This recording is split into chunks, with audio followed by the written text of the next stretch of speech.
Hello, everybody. Welcome to the first ever episode, the premiere episode of the Matt Madness Wrestling Podcast. My name is Ron Pasceri. I'm a columnist for TJRWrestling.net. This is my good friend Aaron Lloyd here on the end, and in the middle, my boy Eric Trembicki. First thing I'll say is if you're tuning in right now, thank you. For a long time, I thought this was not going to ever be anything more than just an idea, and now it's like an actual thing we're doing. So thank you for making that possible. I'll also say if you've read any of my articles, you know straight away I'm a huge mark for Sasha Banks. If you've never read any of my articles, you now do know that. I will turn it over to my friend Aaron Lloyd. A lot of people don't like being called a mark, but what in today's current wrestling landscape are you a mark for? The GOAT Kevin Owens at the moment, okay. Sasha Banks, Seth Rollins, and a phenomenal one AJ Styles, and Dolph Ziggler, that poor man. Damn it, Vince. and we'll move a little bit over to Eric Trembicki. What do you mark out for, or who do you mark out for in today's wrestling business? I'll keep it to a short trifecta. Seth Rollins, you gotta believe in the future.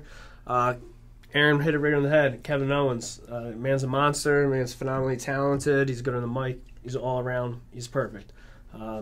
People got maybe one negative they can say about him, but aside from that, he's gold. Going from him, I'll go to his rival right now, Dean Ambrose. Dean Ambrose, lunatic. Those three: Dean Ambrose, Dean Ambrose, Seth Rollins, and Kevin Owens.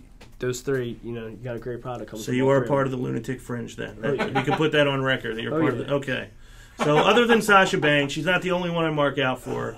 I will also mark out for Seth Rollins. I miss you. Get back soon. I'll mark out for Kevin Owens as well. And Bray Wyatt, I'd have to say. He seems to be, some people love him, some people hate him. I happen to love him. We just kind of wanted to let you know what we like currently. But none of us just started watching wrestling now. I personally have been watching since the mid-'80s, like the WrestleMania 2-3 era. These guys may be a little bit more recent. Aaron, when did you pick up professional wrestling? It was casually in 1998, and then in 1999, at the end of the year, that's when I picked it up and took over my life. So my Mount Rushmore of wrestling is the Heartbreak Kid, Shawn Michaels, Triple H, The Undertaker, and Edge. All right. I like Edge. I think he's underrated.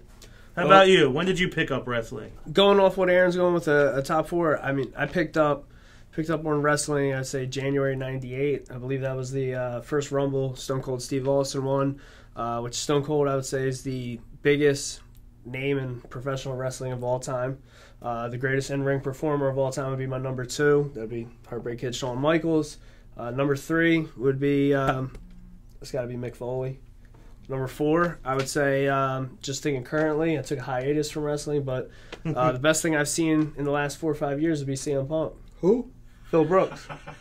Oh, AJ's husband. Yes. The guy they chant for almost every week on Raw, who's not there. Who's not in the UFC yet either. Oh, the guy they always take the signs from the that guy. That guy. Yeah, you got it. There you go. That guy. All right. So you guys have been watching for a while. You're a little younger than me, like I said. I go back to the 80s. If I go with a Mount Rushmore, my number 1, like Aaron, Heartbreak Kid, Shawn Michaels, best in-ring performer of all time. Great on the microphone. Great character. Was a great heel. Sold better than anybody. Stole the show every night, whether he won or lost. It didn't matter. And at the end of his career, he put everybody over, which some guys don't like to do. Number 2... I'll take a page from Eric Trembicki's notebook, and I'll go Mick Foley, Mankind, Dude Love, Cactus Jack. Number 2 all time. Gave more of his body, heart, soul, spirit to the business. And Noelle. Yeah, he did give us Noelle. He also, he gave us those things more than anyone else has before or since. My number 3, greatest Intercontinental Champion of all time, the Macho Man Randy Savage. And my number 4, fittingly, to represent the 4 Horsemen, would be Ric Flair. That's just a flavor of what we've liked overall in our history of watching wrestling. We're sure some of you have a lot of similar favorites. We're sure some of you guys like some guys we didn't mention. But with that being said, we'll get into a little bit of the most recent episode of Raw on Monday night. Show opened with, I'm sure, everybody's favorite thing, another Roman Reigns promo. How did you feel about that opening for the show? Well, the promo was perfect for picking up what happened last week, which was Brock Lesnar attacking Roman Reigns and leaving him laid out. So Roman Reigns, he went straight to the point, called out Brock Lesnar. And then from there, Jericho came out. The highlight reel was advertised for Lesnar and Heyman to be on. Jericho, he did the right thing and tried to get Reigns to go onto the highlight reel. And then you get the League of Nations, which is a thing this week because, it's not always. They're a thing every other week. Yeah. Here, there. They never get acknowledged. Even when they come out one by one, they never say representing the League of Nations. So they're a thing this week, apparently. And I thought they did a good job. Even though we know they're not threats, they did a good job putting themselves over, talking about how they can possibly win the Royal Rumble match. How Sheamus won the Rumble before, Del Rio won the 40-man Rumble, and then Rusev was the last man left with Reigns last year. And then Jericho, when Vintage Jericho won the entire League of Nations, even though it's a little bit recycled, and during the PG era he can't say things that he would normally say, he got some good lines, called Sheamus Milky. Del Rio is horrible at English. He is. And then Rusev talked about in Russia he took kids off a bus. He fought kids for a steak. Yeah, but that part should just. And then it led into not a bad match between the two, which told the story about physical, hard-hitting match. A physical, hard-hitting match that put the story that either man can win the Rumble, and then it had the whole League of Nations on the outside, also trying to stack the numbers against Reigns. And the story was, can Reigns overcome just the 4-on-1? So I agree with you on the point that Roman came out and did what he's supposed to do. Get right to the point, say who he's after, and get right to it. Not the corny jokes, laughing at his own jokes, goofing around. He doesn't need to do that. That's not his thing. It is, you're right. The other thing that I notice is the best talker in the League of Nations is Wade Barrett. He was the only guy that never got to touch the microphone. They had bad news for him yesterday. Yeah, they did. They seem to always have bad news for him. They had bad news for him. The only time he got to talk was during the match, yelling at Jericho before he got tossed out. And it was a promo for a promo later in the show. Now, how did you feel about the opening? Opening overall, I thought it was good. I thought it led into a different match. Rusev Reigns, it's not something you see every week, so I like that it wasn't, here's a promo for a match you saw last week. Here's a promo for a match you saw last month. One thing, that I think was overlooked, that I think was semi-teased, I like how Jericho took initiative, went in, created a match, appointed himself special guest referee. He also said that he's one of the three most important people in that match. He did. But the segment after the show, which is cool, I think they almost teased what if he could have like a big role behind the scenes, like him and Steph's like, you'll never have that power, and it's like almost teasing. Like, what if Jericho maybe was they're like planting a seed for something else for Jericho in the future? Maybe they just want to hear what people's feedback is. Maybe if the authority ever goes away, maybe it'll be Chris Jericho that unseats them. I don't know. He'd be the new commish. It could be. My thing, they did the segment, the promo before this Reigns Rusev match. It was good, but then when it gets to the match, the League of Nations, like they always do every other week, they look so stupid. Right. Jericho is the referee, and he's acting like any other referee. Reigns outside. Sheamus threw him into the barricade, and then they act stupid and they intentionally get themselves thrown out the match. Right. And then Jericho does the worst cartwheel I've seen in my life. Right. He did. I've done a worse cartwheel in my life. No, I think it was better. Yeah. So you saw me do a cartwheel. Yeah, all I right. think it was better. It was one of those Flair nights for us. All right. Yeah. Okay, then it could have happened. If it was a Flair night, it could have happened. Speaking of Jericho, Eric, you need that outfit. No undershirt, blazer, no undershirt. With Blazer, that no bare, shirt, with that no bare scarf. chest of yours. Listen, this Philadelphia weather, 19 degrees out. I was gonna do it tonight. I didn't need frozen chest hair. It wouldn't have been a good look. It's not a good look, and I'm sure it doesn't feel good either. It would have been itchy. You can't see yourself with the skin tight jeans, the bare chest. Oh, I can. I can't. Just not in this weather. With black cement threes. Matt Madness episode 2. You just sold him. Matt Madness episode 2. You just sold him with the sneakers. There you go. So ultimately, that promo in the beginning of the show led to the actual highlight reel. Mm-hmm. Roman got invited onto the show. Brock was obviously already on the show. The League of Nations tried to crash the party.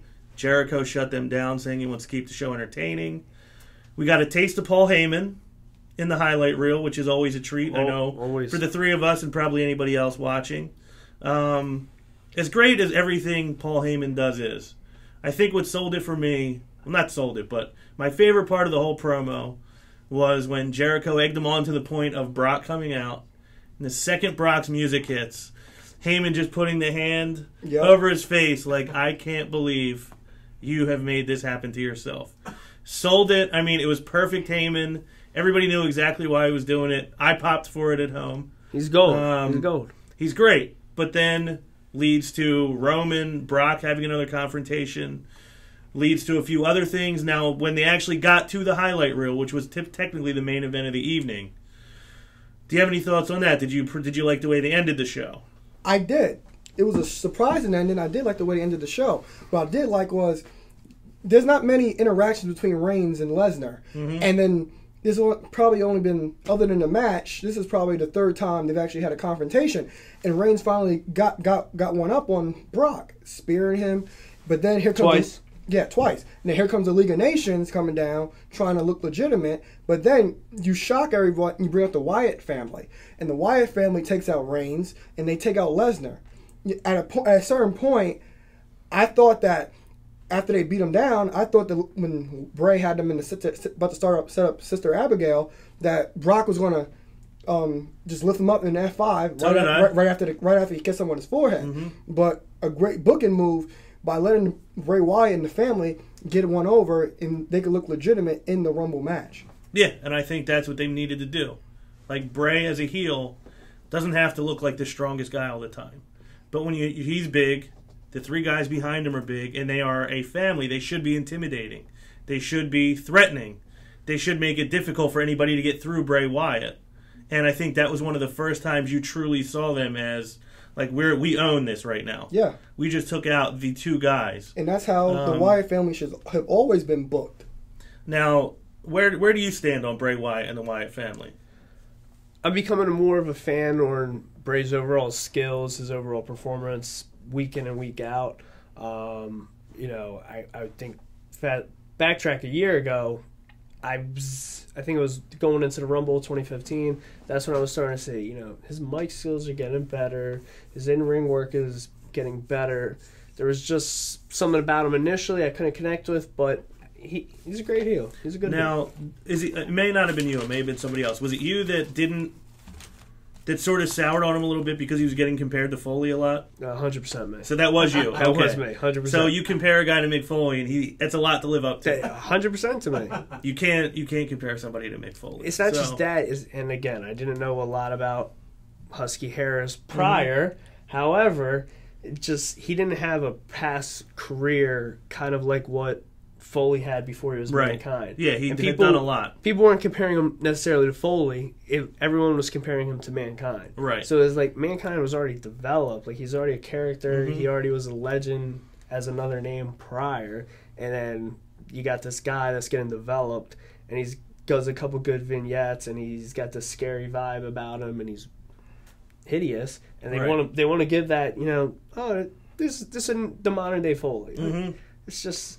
It's kind of like I heard that Michael's been saying lately, like, it's not, any performer out there should want to do something different the minute they start comparing them to somebody. The minute Dolph Ziggler is told, you're the next HBK, mm-hmm. he should, whoa, did I just do a move like HBK? Mm-hmm. Besides a super kick, did I make my entrance like him? Mm-hmm. And that's the minute you should want to make something different. Yeah, I guess there's a point when it's like, if you get to a point where you're compared to one of the greats, you probably have done something right to that point. But then to truly be one of the greats, gotta separate yourself. You have to do something different that makes you your own guy, and then the next generation will be compared to you. Exactly. And so Bray, he's not the next Mankind. He's hopefully the first Bray Wyatt. hopefully he gets to keep exploring that character and pushing it further. And I'm glad that it wasn't a situation like when they go up against Kane and The Undertaker right before Survivor Series. They surround him in the ring, they get thrown around and handled like they were the Spirit Squad. No, and then they lose at Survivor Series. So I think it's a good move. One, I think WWE has to know we're all okay. It's probably 2 or 3 guys that are going to win this title at the Royal Rumble. So they have done a good job of bringing a few guys up that make you think, okay, they're a threat. Even maybe not to win the title, like they could be the reason why Roman doesn't win. They could be the reason why Brock doesn't win. So I think we're all in agreement that at the A story of the show, if you will, the opening and the closing was a pretty solid start for all. I thought the opening promo was a little too long. It could have probably been cut in half. I'll tell you, with that end segment, I was hoping for, which used to be like the staple with the go-home show before the Rumble. I was almost hoping when, more people came out, is this going to turn into that little tease of a battle royal? Like, I was waiting for people to start getting thrown over the top rope. They don't do that no more. No, they did not do that. But they didn't do that last year either.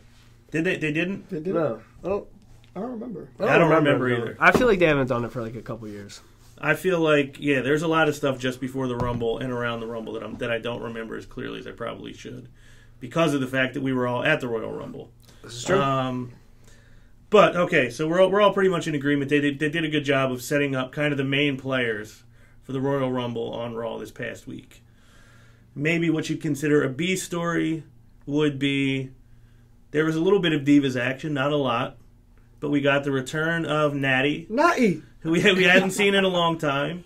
She was seen with Paige, who was last seen taking Natty out backstage. Yeah, they're arch nemesis. They're friends. But they're friends now. Paige has done another turn. I thought they got beef. Again? Yeah, she did another turn, and who knows what she's going to be last week. Who turns more, the Big Show or Paige? The Big Show. There's a little bit of time difference. He turned again. He took a kid's hand. You see the selfie? He took a selfie. He took a selfie with a lady. Yeah, so he still has a slight edge on Paige. Yeah.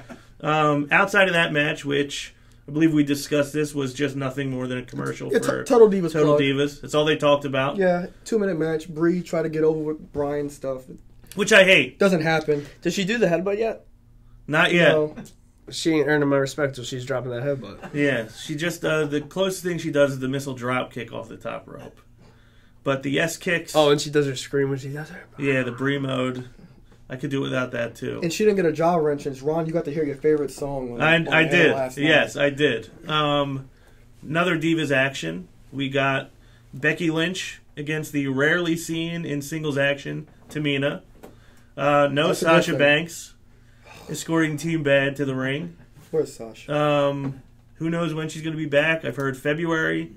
It's very unclear. But Team Bad is bad. They're not. Yeah, they're bad without her. Well, Tamina's bad. She is. Naomi, phenomenal athlete, great in the ring. I think she's getting a lot better on the microphone. No. Since you don't think so? No. I think as like a bad guy, I think she's gotten a lot more interesting. Taking it seriously. You think you do? I do. Okay, I think she's been doing a better job lately. But Becky Lynch, who may be the only true babyface in the Divas division, she beats Tamina. I think she had a good match, all things considered. She got a lot of crowd reaction.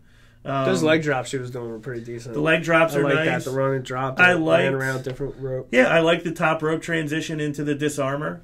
But then she challenges Charlotte, who's accompanied by her famous daddy, Ric Flair, goads him into granting her a Divas title match at the Rumble, which I'm glad we get a Divas title match. Some people have complained about Flair holding her back. And last night he definitely took over at a certain point. Do you think that they maybe turned a corner on the Charlotte Flair angle a little bit? Well, let's talk about the Becky Lynch match. Becky Lynch, she's arguably one of the top three. Well, I feel the top three women's workers in there are Sasha Banks, Paige, and Becky Lynch. I agree. I believe Charlotte is overrated in the ring because of her athleticism. Mm-hmm. But Becky Lynch, she was gold last night. This is the best thing since the Divas Revolution has started, and she knew exactly what to do to goat Ric Flair into taking the spotlight from his daughter Exactly. into granting her a title match. So they actually used reality to make that part of the Charlotte, story on Charlotte the screen. sold it perfectly. Her reaction was everything. Her responses to Becky were perfect. Body reaction, facial expression, everything was on point. If you notice, it was a small thing. Even when they left and they were heading up the ramp, you can hear Charlotte telling Dad, Yeah, what are you doing? The whole facial reaction when she was upset, she was like, whoa, I just got signed up for this match. Yo, Dad, this isn't what I wanted. Yeah. But his ego, his pride. This match, Sunday, this match could steal the show. It could. If given the right amount. Well, I think Becky Lynch, and, if you disagree, tell me, but I think in the absence of Sasha, which we're all disappointed about, I feel like Becky has really come close to filling those shoes. I mean, like I said, she's the only Divas babyface. She puts on a great match when they give her some time to put one on. Her promos have been really good, and she put over the Divas title, which most titles don't seem to get put over the way they need to. Well, that title is the only one that really seems to get put over at times. Mm-hmm. Is the Divas title. Well, at the same time, when you're saying like babyface, I mean Sasha's like she's just love. She's not even really a babyface. Right, she's not. Remember, she's coming from a heel stable. They try everything to get us to hate Sasha. They give her terrible difficult promos just to give you the boo her. Yeah, you're not booing her because boo Sasha. Yeah, she's not getting heel heat. It's boos because they're making her she's out there dancing. Yeah, yeah. I mean, that doesn't get booed, Eric. No, well, that's probably the one thing. Booty. That's probably the one thing. That's probably the one thing that doesn't get booed. That they, of the dumb stuff they make her do. I do think though that Becky has done a really good job of filling that spot. I think she has kept the Divas title maybe a little more relevant than it would have been, and I'm really looking forward to her having a great match at the Rumble with Charlotte.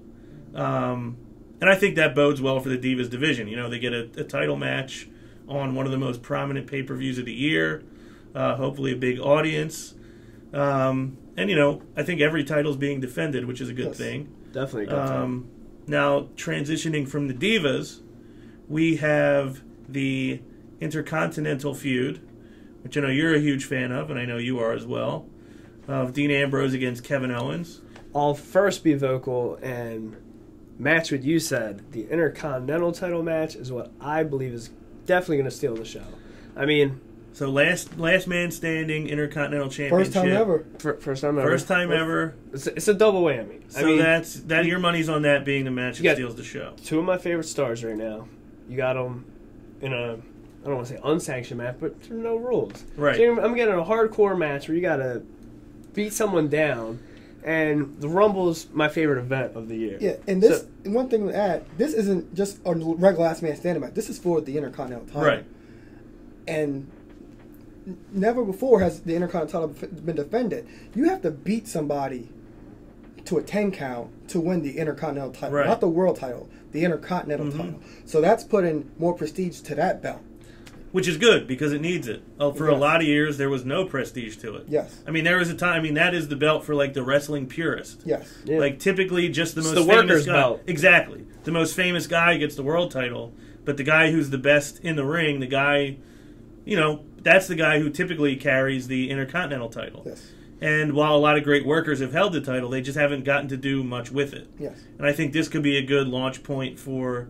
the Intercontinental title maybe regaining some prominence. Two great workers, two guys with a long history before they were in WWE of being in hardcore style matches, that's what taking a lot of physical abuse. Ambrose in that match with Seth Rollins, the ladder match when nothing Seth did would keep Ambrose down. He was even climbing the ladder at the end of that match. I just hope they're allowed to do whatever they want in this match, because... You think there's any color? You think anybody gets color? I think there's going to be color, but there will be no announce tables left in this match. No. None. Who goes through one first? They both go through at the same time. So you're calling that? Yep. Okay. Well, I wouldn't mind seeing that. I like seeing somebody go through an announce table. I like seeing a twofer where both guys go through the announce table. They both go through one. My favorite one at Mind Games with Mankind and Shawn Michaels going through the announce table together. That was one of them old announce tables. One of the best, I think, is Michaels got. It was another Mind Games. It was Good Friends, Better Enemies when Diesel powerbombed Michaels through that one table. I believe so. Because it just, they didn't move nothing. Yeah. They didn't move nothing. Like, it was like monitors, this, that. Michael was, hey, how's your back feel? Boop. Yeah, so whatever you hit, like you're hitting. We're not going to take too much precaution. Yeah, it's not, let's take the lid off, let's move this. Oh, Michael, here's your notebook. Hold this.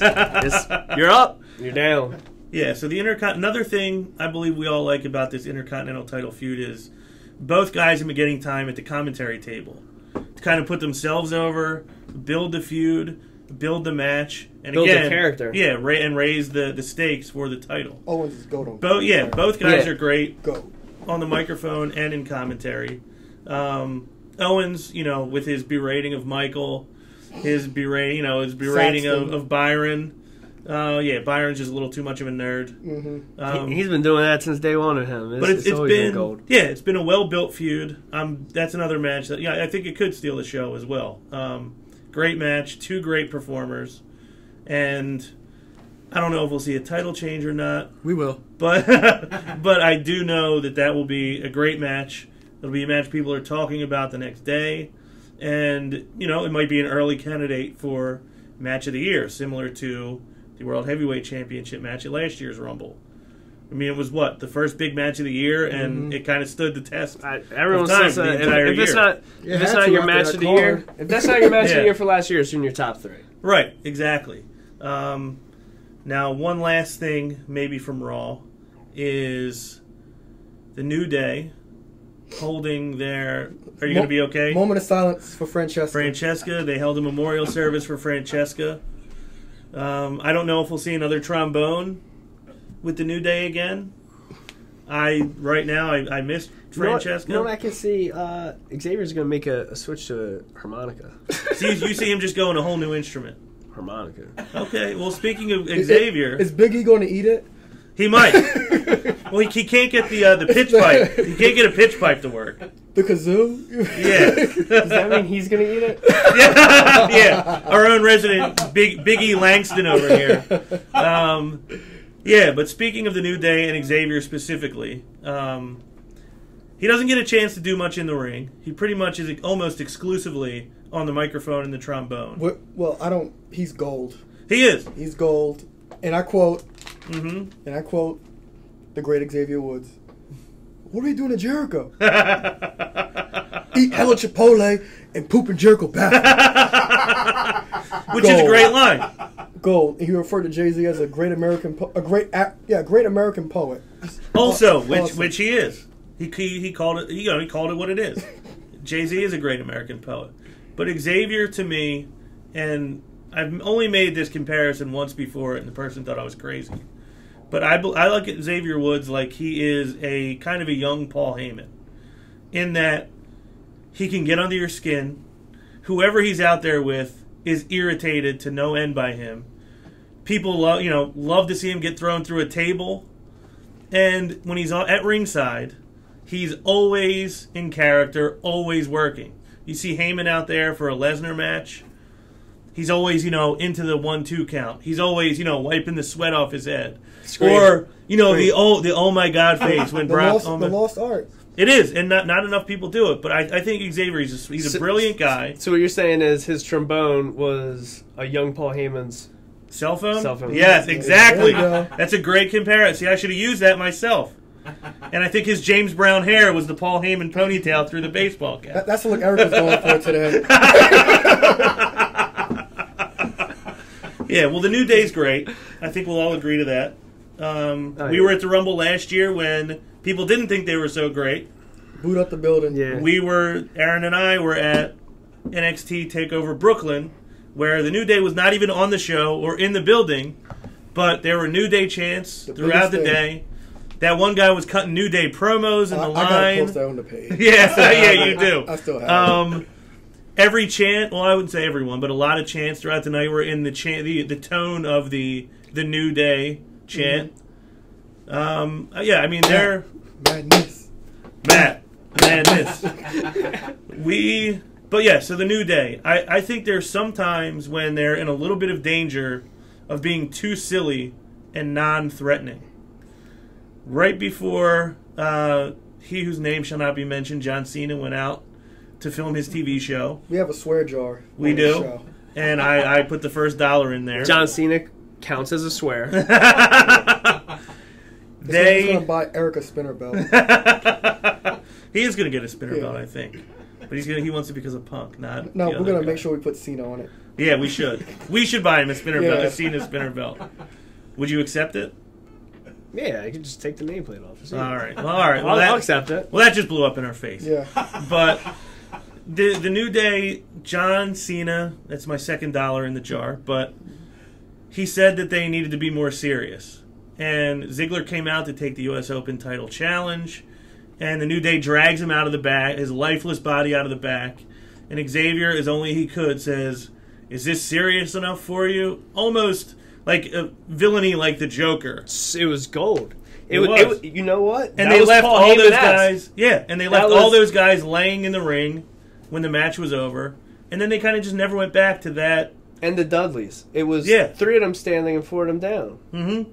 Yeah, it was the Dudleys. That Ziggler, was like, and, that was really like, it's funny when you make that comparison. It reminds you of like Paul Heyman's promo and commentary when the invasion happened. Mm-hmm. Feel this moment. Like it was just like, it was definitely very sinister, very evil, and it's just it's a shame they couldn't keep that momentum going. Exactly, and I wish they would have been able to, especially for Big E's sake.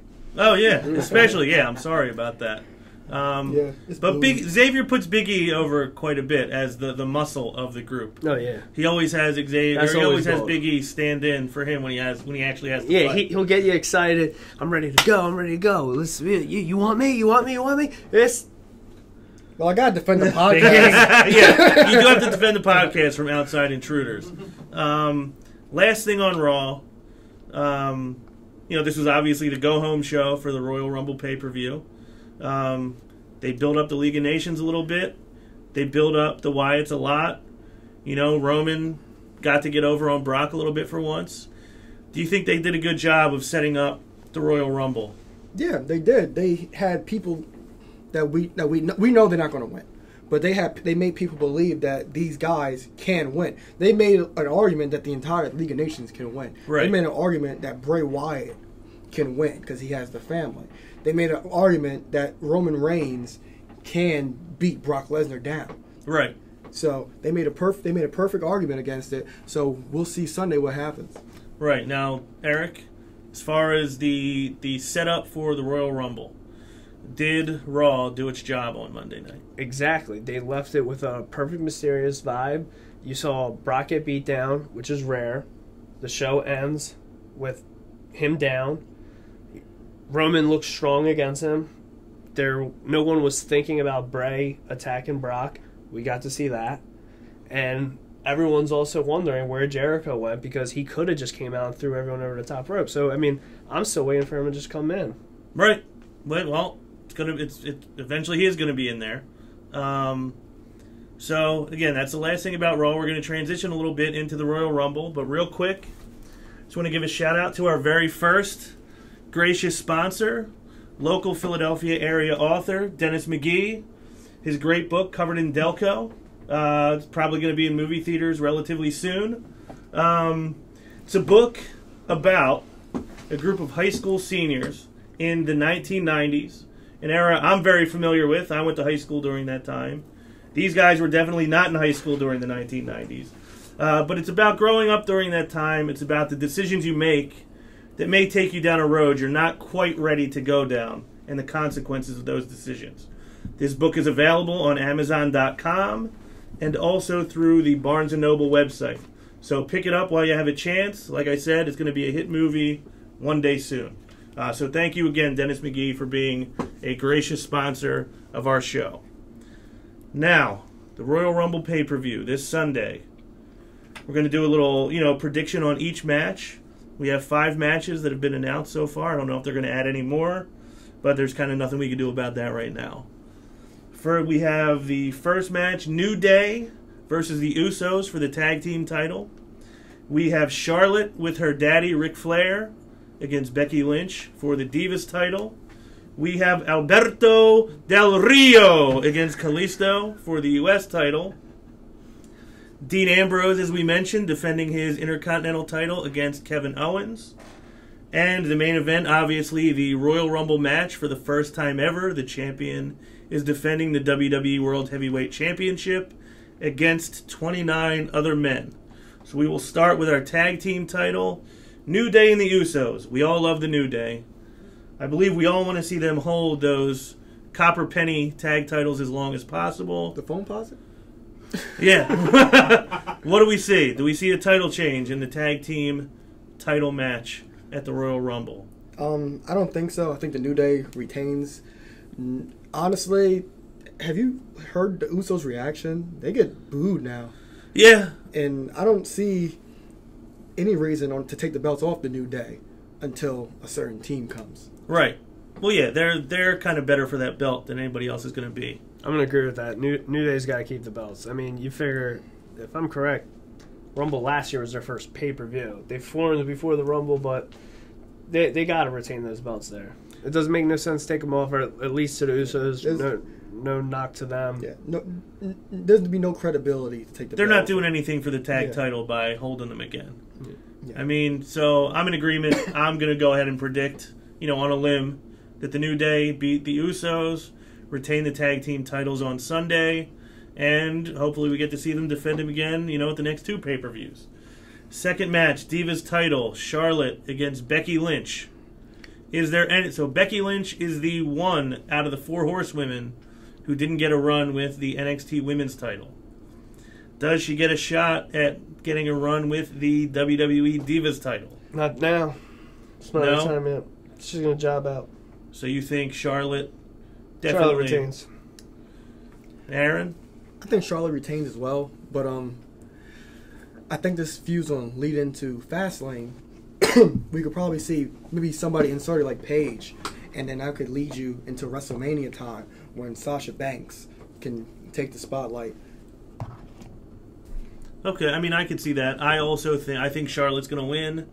I think it's going to be a case of Rick somehow plays a hand in the finish of this match. Whether Becky wins by DQ, I think something happens where DQ Ric Flair... or screw job, I could definitely say. It's I think Ric Flair has a hand in this match one way or the other. But Charlotte, regardless, will be walking out with that Divas title on Monday Night Raw next week. Now that I think about it, I can kind of see Rick doing something to cost Charlotte the match inadvertently. So you think there is a chance Becky walks out of there with the Divas title? There's a slim chance I think she leaves. Because Rick got her into this match. Against her will. She did not want so the he match. may try a little too much to help her retain the title, but there's a slim chance I think that maybe Becky can leave with the title. Not going to happen. But I don't think she'll keep it into WrestleMania. I think it'll be switched back at Fastlane. So just a little clarification. Are you predicting Becky to win, or you just think she can? Okay, so we're all unanimous that Charlotte wins this match. Brings us into the third match, the U.S. title match, Del Rio and Kalisto. What do we think? Del Rio. There's been a title change already with this thing. Del Rio. Del Rio? So he holds on to it? Del Rio keeps it. Del Rio keeps Kalisto's going to get his head kicked off. I think... Del Rio's going to look strong. He's going to go in a Rumble. He's going to be the only champion walking into the Rumble, with the belt aside from Ring. Yeah, that makes some sense. He's going to be guaranteed. He's going to leave the Rumble 2 matches, still a champ. I think also Del Rio, I think it's the one bone they could kind of throw to the League of Nations, like, you guys have something. And I think a heel with the U.S. title is always good. They also have the King of the Ring. Oh, that's true. Yeah, I guess everybody forgot about that. Who? I'm afraid I got some bad news for you. They got bad news for you. I'm afraid I've got some bad news. I've got some bad news. Yeah, so we're all in agreement. U.S. title stays around the waist of Alberto Del Rio, formerly of Mex America, which I guess they seceded. I don't know what happened. There might have been a civil war. I'm not sure. I think Zeb Coulter's just doing through some little more physical rehab. Yes. Well, the last singles match of the evening. The highlight of the night. The highly anticipated last man standing match for the Intercontinental Championship between Kevin Owens and Dean Ambrose. Aaron, you mentioned earlier you're predicting a title change. You standing by that prediction? Yep, Kevin Owens. You do. So I know you also think Kevin Owens You think he plays the part of the Intercontinental Champion Yes. better than most? He shows some reverence to the belt. Yes, and that he shows that he needs it. Right. He's a prize fighter, Mago. That's his prize. Yes, I mean, okay. So you think Kevin Owens takes the belt back? He needs the belt more than Ambrose. Okay, that could be true too. I mean, Ambrose is one of the. A lot of people have compared him to Roddy Piper recently, and that's what they say about Piper. He didn't need the belt. Like the belt, he would have done more for the belt than the belt would have done for him. And so you're predicting a Kevin Owens win. How about yourself, Eric? I know you're an Ambrose guy. I'd rather see Ambrose dangle on the belt a little longer. I would like to see this feud go to Mania and Kevin Owens yank the belt then, or let's make Fastlane even a bigger show. Let's see a rubber match there, and let's see Owens leave with it then. You know, maybe a hardcore match, maybe another ladder match, maybe I don't know, something. But no, it's gonna be a title change. Rumble. Kevin Owens is gonna leave with it. Kevin Owens, we'll see him on Monday. He'll have the Intercontinental title back around his shoulder. He'll be happy. He'll be smiling. I mean, I could see it. I could see it either way. I personally am not predicting a title change. I think that Ambrose has a little bit more to do still as the Intercontinental Champion. I think that they like having a belt on him for some reason. And I think Kevin Owens has a little bit, I don't know, he's getting elevated, I think, a little bit because of the injuries. He's going to get put in a spot he probably wasn't supposed to get put in 2 months ago. But I think he's more effective in the spot he's going to get put in without the Intercontinental Championship. I don't think that will play a part in his next story going forward, which I'll get into when we discuss our WrestleMania card predictions later on in the show. Well, before going into that, I think just if you go over the Rumble card, you got 5 titles on the line. Mm-hmm. Obviously, we'll get into our prediction for the last one, but within those 4 titles, the consensus, you know, the first 3 titles, we don't see them changing. Right. That's why I'm definitely going to go with Intercontinental titles. So you're figuring there's going to be at least 2 I'm not saying it's a changes. math thing, but I'm just thinking I see titles going to change. The other titles that are not in the Rumble match, I don't see them changing. One of them's going to change. Well, it makes the most sense to be honest. I mean, I'm clearly in the minority on believing the Intercontinental title stays around Dean Ambrose. Remains to be seen. I think Dean Ambrose is a tough guy to beat in a last man standing match. And I kind of think they're going to let him get that rub of being the last man standing. He'll even be standing after the commentary tables are no longer standing, according to Aaron. They're going to bury him under the commentary they tables. might. That's going to be Kevin Owens. He's going to sit on a table. He's going to be buried under, and he ain't going to be able to get up. Well, I mean, that could be the one way to keep him down for 10 seconds. But that leads us into the main event of the evening, the Royal Rumble match. First time ever, the champion is defending his title against 29 other opponents. Roman Reigns has won a Royal Rumble before. He's obviously capable of winning this one. He's going in first, which he's never done before. He will literally have to defend it against all 29 guys if he's going to defend it. Does he defend it? Does somebody else win it? If so, who does? Well, it was smarter than... Well, they had to make Roman number 1. Because they had to show how he had to buy all the odds, and it's literally 1 versus all of 29 superstars. But in this match, I think Triple H returns and leaves the world champion. I say he comes in early 20s, and his music doesn't even hit. The buzzer just goes off. He attacks Roman Reigns from behind. They fight around the building, and then around 27, Brock Lesnar comes in. He cleans house. Roman thinks he gets rid of Triple H out in the crowd or in the air, or around the stage. They're going at it. Brock and Roman going at it in the ring, and then Brock is possibly on his way. Let's say Brock and Roman are on the verge of eliminating each other, just to make them both look strong. Yeah. And then from I don't know what Triple H. Remember the camera angle from Survivor Series when Sheamus cashed in? Yes. You didn't even see it. Right. A camera angle like that would be perfect to have not even show Triple H. So he's just a total surprise. Yeah, he's a total surprise because you think because Roman has gotten rid of him. Triple H does events and eliminates both Reigns and Lesnar and wins the title. So you're predicting a Triple H championship victory on Sunday night. 14 times. And Triple H plates will be in that belt. What about you? Royal Rumble match. Does Roman Reigns overcome the odds and defeat all 29 WWE superstars to retain his title? He sadly will not. Now, are you actually sad about this? Not sad. Not breaking my heart. I hope we get a great Rumble match. I hope no one's booing someone that, decently wins the match. Mm-hmm. I'm going with Aaron. Everyone's talking about it. Triple H is probably going to be the one. He's probably going to come back. He's probably going to win. It's probably going to set something up for Mania for Roman to get his rematch. I hope we get some great surprise returns.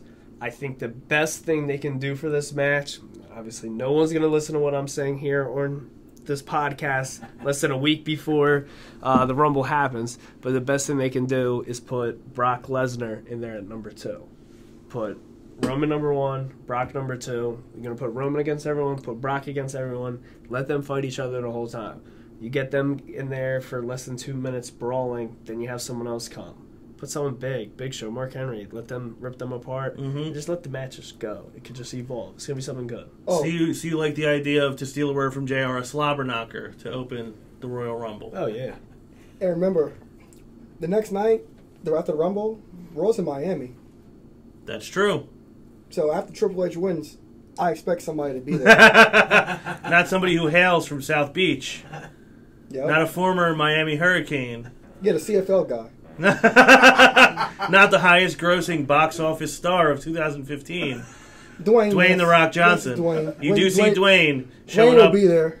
All right, the Monday after Raw. Yep. Well, that's a good prediction. Yep. That's bold. It is. I mean, I would love to see it as well. I also am going to say, we talked earlier, we've read the rumors. It seems kind of like a no-brainer.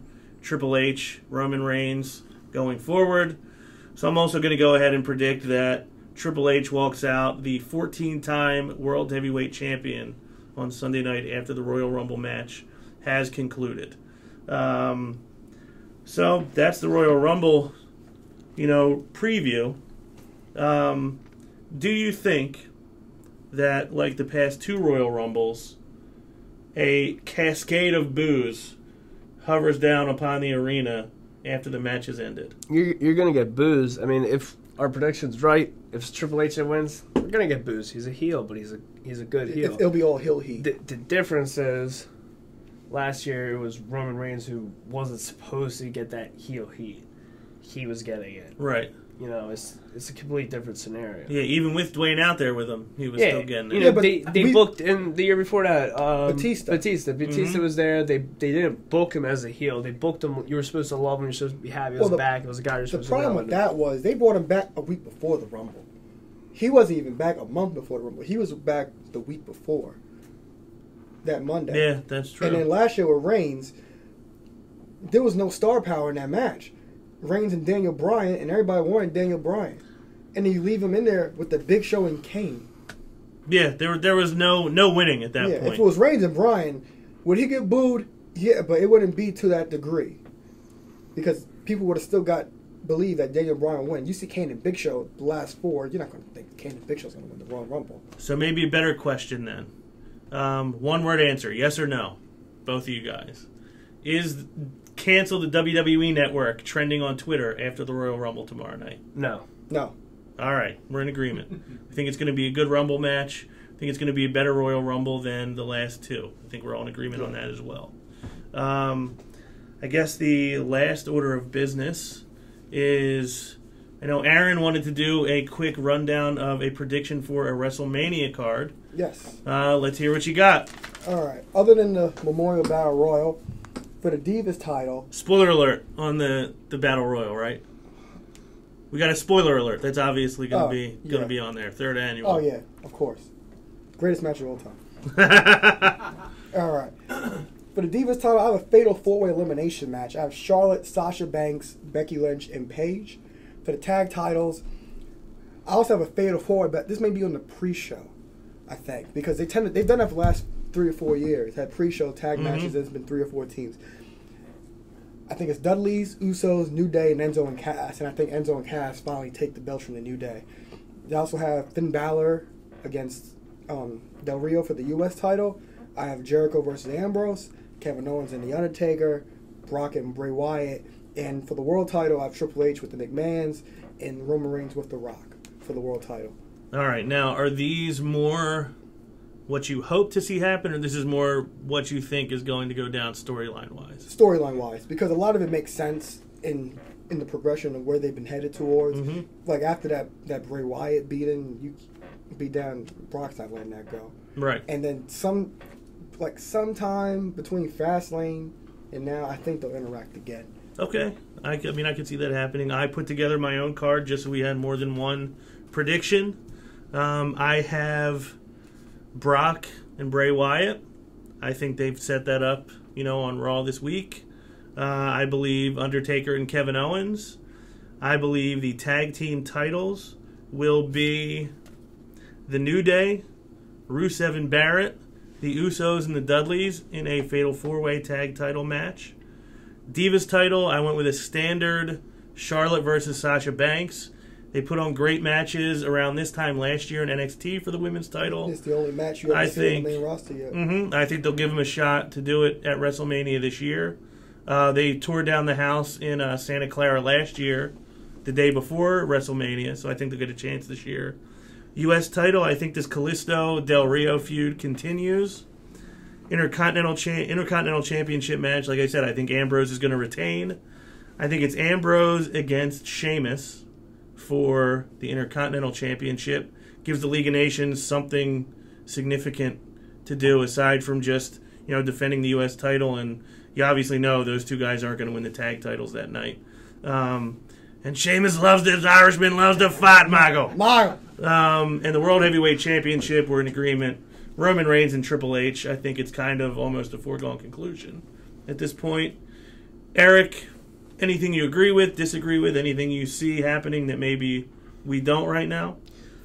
Heavyweight title, I think we all agree it's going to be Hunter and Reigns.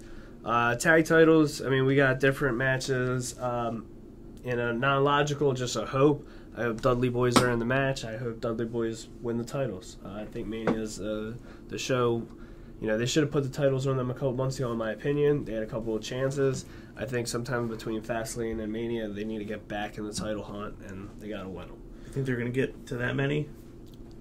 Really, I think they're already past that. I think they'll turn heel. They're already past that. Get 10. You think so? Yeah.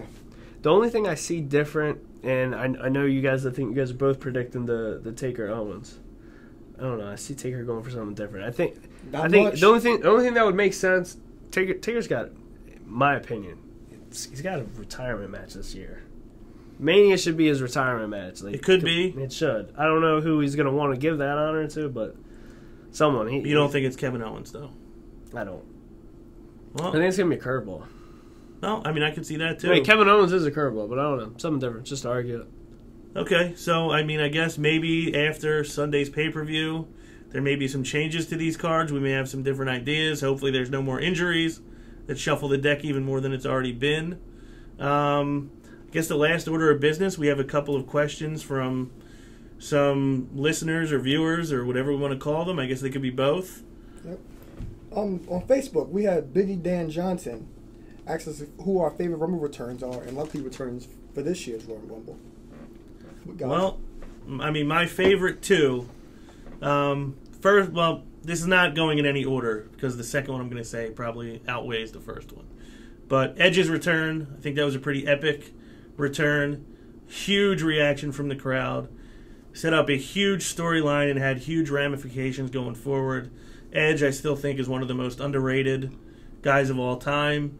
So that's right up there for me. And then probably my favorite because we were in attendance in Philadelphia when Bubba Ray Dudley came out last year. Didn't see it coming. I didn't see it coming at all. I had, consumed a few adult beverages that day and evening, which may have enhanced what I was feeling a little bit. But Bubba Ray Dudley, that's probably my favorite return. As far as a return this year, they're not in any particular city where there's like a guy from that city is going to come back. So I don't really have a prediction on a return. I think there's going to be some surprise entrances, like maybe a Bullet Club member or two, but I can't think of a good return. I don't know about you. As far as I can't, off the top of my head, return, I can't really think. One thing I think that would be cool, I know Stardust has already entered the Rumble. I think it would be cool if he did like a two faces of Cody Rhodes. Stardust, and then he gets eliminated. I think he comes in. I think he comes in. Brock grabs him by the head, tosses him right out, and maybe the buzzer goes back off, and he's under the ring ripping his paint off. Comes right back in. It's Cody Rhodes. You don't want to see the end of Stardust that night? I do. I mean, I think after all this time, we should see the end. Yes. Like him get thrown out and then come back as Cody. For good. Well, at least for returns, obviously I'm going right with you with the Bubba Ray. Bubba Ray last year, I mean, we're standing right next to each other. That was crazy. Bubba Ray coming back, that was great. A couple years ago when Jericho came out as number 2, there was no hype on him, there was no promo, there was no nothing, and bang, number 2. You didn't have to wait for the buzzer. It was just, number 1 came out, number 2, bang, there's Y2J. Again, with my top 4 being McFoley. I know he's came back a couple of times. I remember, really marking out, busting out when he came out. Again, it was like 2-3 years ago, I think like 2011. He came out. He was out there for a couple minutes. Got a couple good pops, couple good moves. Stuff like that. Favorite guys, seeing them come out. It's perfect. And what about a surprise return this year? Do you think we get one? Yeah, I mean, I'm predicting there's going to be something memorable. Surprise, I can't put my money on anything. Probably someone from the Hall of Fame. Someone that's maybe been out of it for a little while. Can't think of who. But you think we will get at least one? I guarantee we get one, and I'm thinking it's going to be someone from the Hall of Fame. All right, I could live with that. What about you, Aaron? Well, some of my favorite moments, like you said, Edge, Bubba Ray, we were there last year. And John Cena. In 08, this is before we knew he was a freak of nature. Right. Because he's supposed to be out for almost a year. He dropped the title in October and then came back 4 or 5 months later. And then another one I had was Diesel when he came back a few years ago. Great one. Because he came back, he dyed his hair black again and had the whole, he was legit Diesel, not Kevin Nash. He came in as Diesel. Right. And Cole, you know how he over-exaggerates everything, but at that time it was perfect. So, and for return, I'm not sure about returns. Like, maybe Daniel Bryan, maybe Vince come to a sense. That would be about the best return you could get is Daniel Bryan. And then I don't see many returns, but since it's in Orlando, I could see a couple NXT guys. Oh yeah, and, right in their backyard. Sami Zayn and Kevin Owens had an interaction at an NXT live event, and then another one is probably Baron Corbin. I could see Baron Corbin too. Big guy, could do some damage in a Rumble. I think that'd be a good guy to get in there. Get him a little exposure with some main roster guys. So I think we have pretty much the questions. Oh, no, wait. We have one more, we have one more question, don't we? Yeah, we had another question from Aaron Lloyd. He says, what are your thoughts on how Bray Wyatt should be booked going forward? Do you see a major push in his future? Looking forward to the show, guys. What do you guys think? How Bray should be pushed going forward, I think, is a monster. I think the Wyatts should be pushed as monsters. I think Bray should be always at least in the hunt for the world title. I think that's what he should be. I'm not holding out hope that's what they're actually going to do. I think it's always stops and starts with him, and I think it's going to continue. But I do think he deserves to be put in that position. I think the Wyatts should be booked and treated like they are a threat to everyone standing in their way at all times. Makes sense. I would definitely say they got to push him as a heel. He's got to be a monster. I think they keep the Wyatt family together majority of 2016. It doesn't make sense to break them apart. If they're going to break them apart, they got to be pushing someone strong. The only other person to push strong is probably going to be Luke. But Bray, I think they got to, I would say probably after Mania season, that's the perfect time where if it's going to die down, you got those part-timers like Triple H, like Brock, who are in that title picture right now. They're going to be here in February. They're going to be here in March. But shortly after March, that's time for Bray to step in. I see him. He could put on a 2 to 3 month program with Reigns for the title. Maybe we see a little hot potato. He holds it for 3 to 5 weeks. I don't see him having a lengthy run if he touches that belt this year. I don't really see that happening. If so, I don't. Maybe he's going to be a transitional champion. They got to pass it on to somebody after. Yeah. But if it's going to be Reigns all year, it's going to be a short run for him. Well, I think you also have to keep the family with him. Because the family gives him his heat. But the problem WWE always has with Bray Wyatt is they stop and go, stop and go, stop and go. and that's their inability to create new stars. Bray Wyatt is always, they never seem to know what to do with him. He's always, with the mid-card, they don't have much of a mid-card that has relevancy. So, for example, he beat Dean Ambrose. After that, he didn't do anything. So then they said, hey, Undertaker's here. We have to put him in a match. Lewis and Undertaker. Didn't see him for another month after Payback. He faced right back at Payback.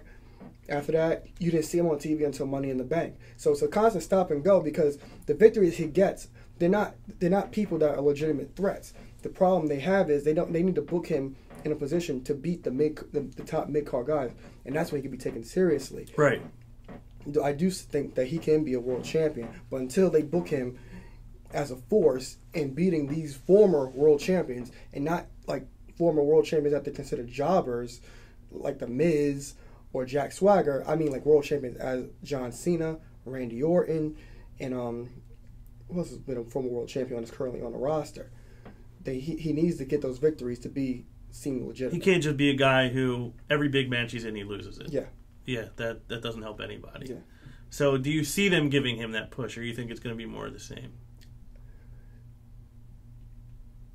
They did a good job Monday, but I think it's going to be the same result. Okay. Because I think he's facing Lesnar at Mania, and it's going to be the same thing. He's going to take the loss in that match again at WrestleMania, and then he's going to. Then after that, it has to be seen. All right, so Ronald, I guess we're all in agreement. We think there should be big things in store for Bray Wyatt. None of us trust that that's actually going to happen. I think that's it for us tonight. We hope everyone out there enjoys the Royal Rumble on Sunday. We look forward to coming back to you next week with a little bit of a recap of the Rumble and some more things. Anybody who tuned in and stuck with us, we want to thank you. We appreciate it. We're just three guys who love to talk about wrestling. Fan junkies. Yeah, we've been to a lot of live events this past year. We've acquired a lot of belts and briefcases in the last year, as you can see. The fun that we've had together with this business and, the WWE in general, we want to share that with you. So if anybody has any questions, comments, maybe something you'd like us to talk about on the show, something maybe you'd like to see us do a little different, feel free to leave us a note on Facebook or on our YouTube channel. We look forward to bringing this to you every week for a pretty long time. So thank you again. That is the end of the first ever episode of the Matt Madness Wrestling Podcast.